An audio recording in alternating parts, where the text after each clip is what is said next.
Market లో invest చేసి మీ డబ్బులు డబుల్ చేసుకోవాలనుకుంటున్నారా? విజయవాడలో జరిగే సుందరరామిరెడ్డి గారి లైవ్ సెమినార్ కి అటెండ్ అవ్వండి.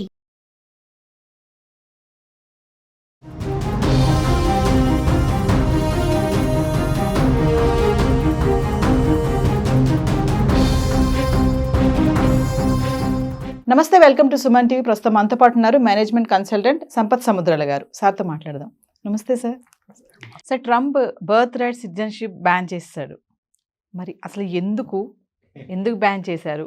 రూల్స్ ఏంటి అంటే నేను చెప్తాను. మీరు ఈ ఎగ్జిక్యూటివ్ ఆర్డర్ యొక్క టైటిల్ని చూసినట్టయితే అందులో ఆ ఎగ్జిక్యూటివ్ ఆర్డర్ యొక్క టైటిలే ఏమనుంది అని అంటే protecting the meaning and value of American citizenship అన్నాడు. And he's very concerned and worried about anybody and everybody taking the citizenship. So he wants to control that. Yes. Okay. Because by giving the birthright citizenship, it is not only the baby who is born on the land, but on a later date, the parents are also getting those kind of rights and they're getting that kind of a comfort. ఇదొక easy వేగా అయిపోయింది అన్న ఉద్దేశంలో he has put in this. అలా కాకుండా ఓ interesting point చెప్తాను మీకు నేను. Okay, medical tourism అని ఇండియాకి వేరే కంట్రీస్ నుంచి జనాలు వస్తూ ఉంటారు. మీరు హాస్పిటల్లో, హైదరాబాద్ హాస్పిటల్లో కానీ ఇంకెక్కడ ఇండియన్ హాస్పిటల్లో చూసినట్టయితే చాలామంది ఫారినర్స్ ఉంటారు. వాళ్ళు ఎందుకు వస్తారు అని అంటే they just come for the medical treatment. కానీ అమెరికాలో ఎలాంటి టూరిజం ఉంది అని అంటే బేబీ డెలివరీ టూరిజం అన్నట్టుగా వెళ్తున్నారు. You understand my point? People are going there just to deliver their babies. Yes. ఎందుకై ఉంటుంది ఇది? Because if the baby is delivered on their land, then the baby gets the citizenship. Yes. You understand my point? Yeah. ఇలా and then మన వాళ్ళు temporary వీసాల మీద వెళ్తారు, tourist వీసాల మీద వెళ్తారు, H1B వీసాల మీద వెళ్తారు. Various countries people come on various kinds of temporary immigration visas. When they come with those visas and deliver babies, the baby gets the right. With the right of the baby, in the days to come, it becomes a cakewalk for the parents to get their citizenship in US. అందుకని దాన్ని curtail చేయడం కోసం, తగ్గించడం కోసం అని క్లియర్గా executive order పేరు మీదే క్లియర్గా పెట్టున్నాడు. To preserve the name and value of American citizenship అని క్లియర్గా చెప్పున్నాడు. అది కారణం. అంటే పేరెంట్స్ ఇద్దరు కూడా సిటిజన్షిప్ ఇద్దరు అయి ఉండాలా సార్? లేదమ్మా, దాంట్లో ఎలా అనంటే when he has this executive order when it is talking about it says the LPR, legal permanent residency. Okay, green card holders అయి ఉండొచ్చు, లేదా what you call process complete అయిపోయి వెయిట్ చేస్తున్న వాళ్ళు అయి ఉండొచ్చు. H1B1 అయిన తర్వాత పర్మనెంట్ రెసిడెన్సీకి clearance. So they have rights for a permanent residency అని అన్నవాళ్ళు కానీ, గ్రీన్ కార్డ్ హోల్డర్స్ కానీ, వీళ్ళ వాట్ యు కాల్ సిచ్యువేషన్స్లో మాత్రమే అని అన్నారు. అలాంటప్పుడు అక్కడ పేరెంట్స్ ఇద్దరికీ ఒకేసారి రావాలి అనేది ఏమీ లేదు. Husband might have gone before, he got the permanent residency and then the wife followed. It may take some time. Similarly, a wife might have gone and for spouse లో ఎవరో ఒకళ్ళు ముందెళ్ళి ఉన్నా కూడా వాళ్ళకి రైట్స్ వచ్చి ఉంటాయి. సో కనీసం either of them should have the LPR. Either of them, if they have LPR, then it becomes what you call, then the kids get the ఒక్క పేరెంట్కి కూడా లేనట్టయితే కుదరదు. లీగల్ స్టేటస్ ఏముంటుంది సార్? లీగల్ స్టేటస్ అని అంటే అమ్మా, it's a very very complex subject ఇది. Okay, మీరు ఇప్పటికే దాదాపు 18 స్టేట్స్లో దీనికి అగేన్స్ట్గా కేసులు ఫైల్ అయి ఉన్నాయి. ఎస్. ఓకే, కుప్పల తెప్పలుగా కేసులు ఫైల్ అవుతూ ఉన్నాయి. ఎందుకు ఫైల్ చేస్తున్నారు, ఏంటి ధైర్యం అని అంటే, లీగల్ ఎక్స్పర్ట్స్ ఏమంటారు అని అంటే, అమెరికా కాన్స్టిట్యూషన్ అమెండ్మెంట్ 14 ప్రకారంగా they have bought in this concept of birth right citizenship. Yes.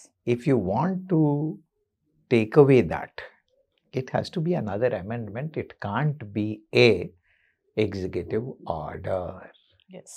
ఈయన ఎగ్జిక్యూటివ్ ఆర్డర్ ఎందుకు తీసుకొచ్చాడు, మీరు చేయడం ఇంకా కాంగ్రెస్ ఇది అక్కర్లేదు, ఏం అబ్జెక్షన్ లేదు, ఉండిపోతుంది అన్నట్టుగా తీసుకొచ్చాడు. కానీ అలా చేయడానికి లేదు.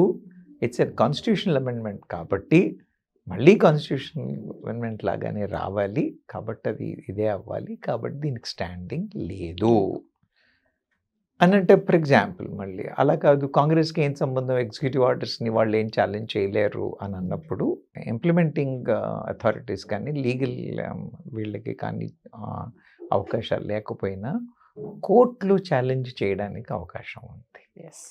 కాబట్టి కోర్టు వర్డిక్ట్స్ ఎలా ఇస్తుంది అనేది ఖచ్చితంగా doubt. And everybody is confident, most of the people are confident saying that ఇది కోర్టులో నిలవదు.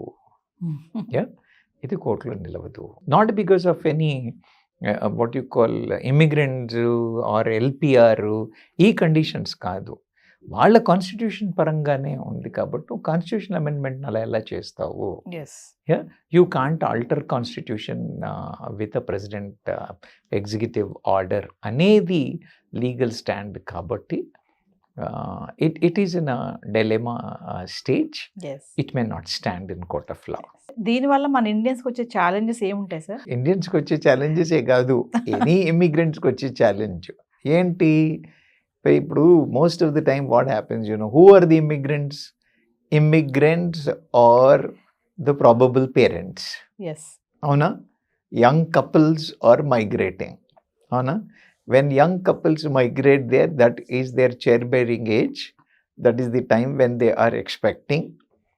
Now, all these days, because the possibility of getting citizenship is there, most of them used to plan their kids when they're in US, even if they were on the temporary visa and things like that. ఇప్పుడు problem ఏమో వస్తుంది అని అంటే, should we plan, should we not plan? అవునా? Yeah, so their family planning will become a big, seriously it will be a challenge. ఈ టైంలో పెట్టుకోవాలా? ఆ తర్వాత if they are in that kind of situation, baby delivery కన్నా ముందే పంపించేస్తారా? ఇదో ఇలా lot of confusion will be there for the temporary visa holders. So finally coming to NRIs, మరి ఈ బర్త్ రైట్ సిటిజన్షిప్ రద్దు చేయడం వల్ల ఎన్ఆర్ఐల పరిస్థితి ఏంటి? ఎన్ఆర్ఐల్లో మీరు చూసుకున్నట్టయితే ఆల్రెడీ పర్మనెంట్ రెసిడెన్సీ దారిలో ఉన్న వాళ్ళకి, పర్మనెంట్ రెసిడెన్సీ వచ్చిన వాళ్ళకి ఏం ఇష్యూ లేదు. ఓకే, ఎక్కడ ఇష్యూ వస్తుంది అని అంటే, పర్మనెంట్ రెసిడెన్సీ లేని H1B వీసా లాంటి టెంపరరీ వీసాల్లో ఉన్న వాళ్ళకి మాత్రమే this will be a challenge. అంటే ఛాలెంజ్ అని కాదు, a lost opportunity. You understand my point? I don't even say it's a challenge. Earlier they had a possibility or an opportunity, ఏదో సిటిజన్షిప్కి అవకాశం అనేది ఉండేది, ఆ డోర్లు మూసేయటం అనేది జరుగుతుంది. అది జరుగుతుందా జరగదా అని అంటే, ఇప్పుడు ఇంతకుముందు నేను మాట్లాడాను, లీగల్లో అది స్టాండ్ అవ్వదు అని. ఇది ఒక డైలెమా. లీగల్గా అవ్వదు అని ధైర్యంగా ఉందామా? అవునా? లేదు, అవుతుందో కాదో అని let us not have any hopes. It will be a stressful situation for them. So మీరు అన్నారు కదా ట్రంప్ మనస్తత్వం ఫ్లిప్ ఫ్లాప్ లా ఉంటుంది అనేసి, మరి బర్త్ రైట్ సిటిజన్షిప్ దాని మీద మాత్రం స్ట్రిక్ట్ గానే ఉంటారంటారా? నేనేమంటానంటే, ఆయన ఈ విషయమే కాదు, మీరు ఏ విషయంలో కూడా ఇక్కడ ఏం చెప్పలేము. You understand my point. ఎందుకని అని అంటే, ఇంతకు ముందు మాట్లాడిన మీరు చూడండి, గత 60-70 రోజుల్లో ఆయన ప్రెసిడెంట్ ఎలెక్ట్గా డిక్లేర్ అయినప్పటి నుంచి మాట్లాడిన మాటలు, okay, you go back and see news, you go back and see what he said. మళ్ళీ ఫస్ట్ డే వచ్చి చేసిన 200 ఎగ్జిక్యూటివ్ ఆర్డర్లు కొంతవరకు పొంతన ఉండొచ్చు, లేదు అని అన్నాను నేను. కానీ in major of subjects there is no correlation. Yeah, some they said I will not do అన్నాడు, ఇక్కడ వచ్చి చేశాడు. Some he said I will do it అన్నాడు, ఇక్కడ వచ్చి ఇంకా చేయలేదు. So those challenges are always there with Trump చెప్తున్నాను కదా, ఫ్లిప్ ఫ్లాప్ లాగానే ఉంటుంది.